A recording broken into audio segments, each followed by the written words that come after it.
You're welcome back to my show, ladies and gentlemen. Chief Bola Ahmed Adekunle Tinubu, well, he is the president of Nigeria. He's my topic for today's episode, and this is my second episode in the series of talking about particular people or personalities from different parts of Africa. So let's find out who he is. And kindly remember to subscribe, like, share, leave a comment when you find this content interesting. Let's go.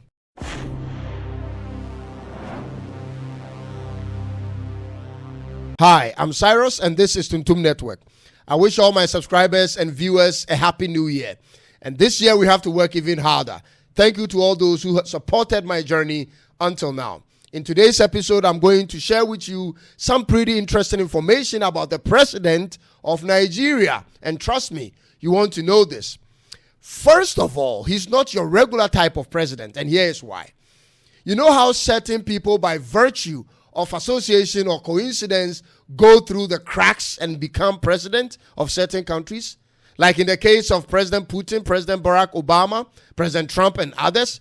Well, his road to the Aso Rock, which is the presidential seat of Nigeria, was different. This is a man born in one of the most populous states in Nigeria.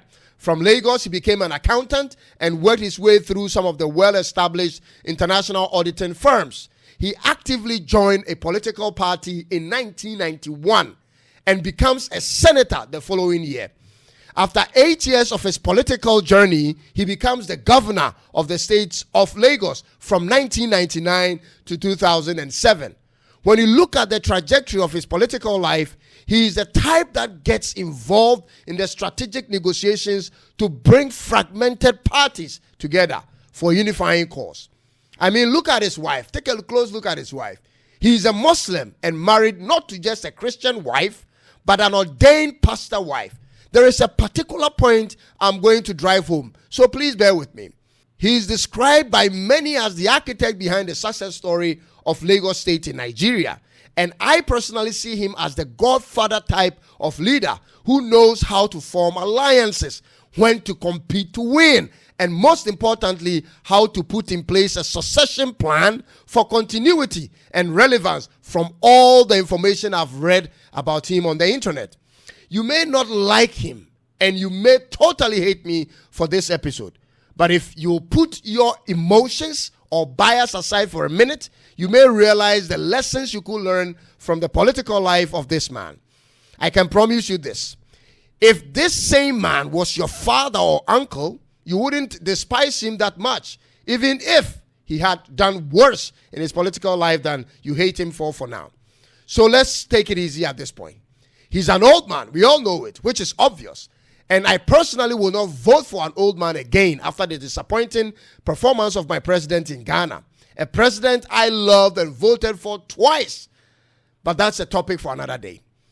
And my issue with old leaders is this. Naturally, I feel old age comes with its own health-related challenges. And I know the moment a person's health is compromised, nothing outside of his body matters that much. And this nature of job, by default, requires all of your health and your mind actively engaged 24/7. All the same, he won against a man I thought, personally, that was more suitable for the job due to the new ideas he proposed and his age advantage. But the then Chief Tinubu declared that it was his turn to be president and made sure on his declaration by winning. And whether you do or don't believe he won fairly, it's not my focus for today's episode. This is the meat of today's episode, and I'm going to focus on three different aspects of his political life. The first thing is this. He has clearly demonstrated the mastery of forming strategic partnerships in his pursuit for his vision. And ladies and gentlemen, this is one thing I realize as an important quality of people at the top. In order to grow and remain relevant at the top, you will need to cut down on making enemies and focus on associations that can advance your cause.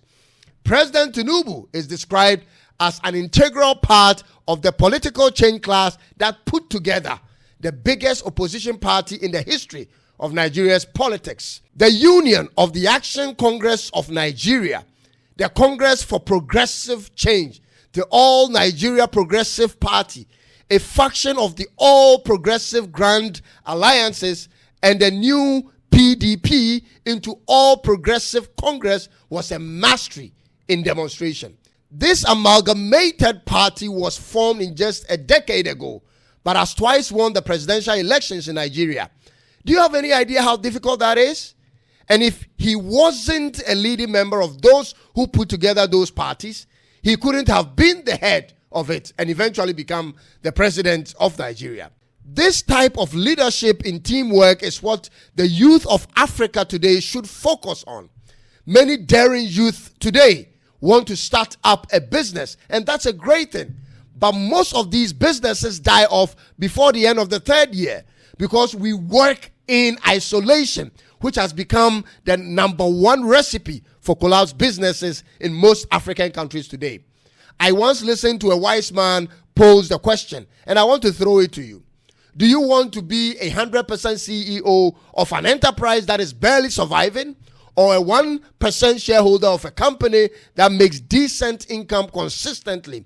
Let me hear from your thoughts in the comment section below. And please remember to subscribe, like, share, and leave a comment to support this channel to grow. We cannot survive alone moving forward. If political parties need alliances and businesses need partnerships, then we all need to work with someone. I mean, the man wasn't even a governor of Lagos after 2007, and yet you could always feel his impact in the shadows of the politics of the state and within Nigeria as a whole. Secondly, he may not be the choice of many youth, including myself, and I repeat, I would have voted for Peter if I were a Nigerian. But the man has a track record in the business. And don't get me wrong, because the others have good amount of track record too, including Peter Obi. But listen, there are levels to this thing. I bet you being a governor of a state like New York is different from being a governor of a state like Colorado, even though they are all governors. Nigeria is such a big country with all sorts of fragmented powers in the hands of multiplicity of people. You need a man who has survived among the sharks and can act beyond rhetorics. I always know this to be true. If you know the politics of Ghana as I speak, you also know that we are confronted with a vice president who is an academic savant, totally brilliant academically, but failing to the practical economic forces that actually control the economic climate of my dear country. And I'm saying this to say this. There are too many well-spoken Africans who, after being put in positions, cannot deliver, especially on the biggest stage. So, to me, track record counts, and counts even more when it's demonstrated on a premium level. Thirdly and finally, this is a man who knows how to rightly choose his enemies. This is an intellectual skill set many don't even know they should have in their arsenal.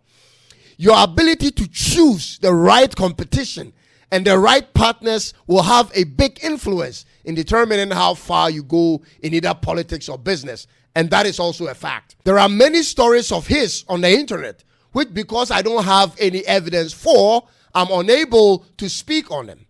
But the man's rise to power is one with many enemies. Some he fought, and for some he brought closer. That's why I say to you, you may not like him or his politics, but you should learn this from him. Choose your side and be willing to go all the way until you win in this new year. The problem with most people today, including myself, when it comes to success is our inability to associate with the right side.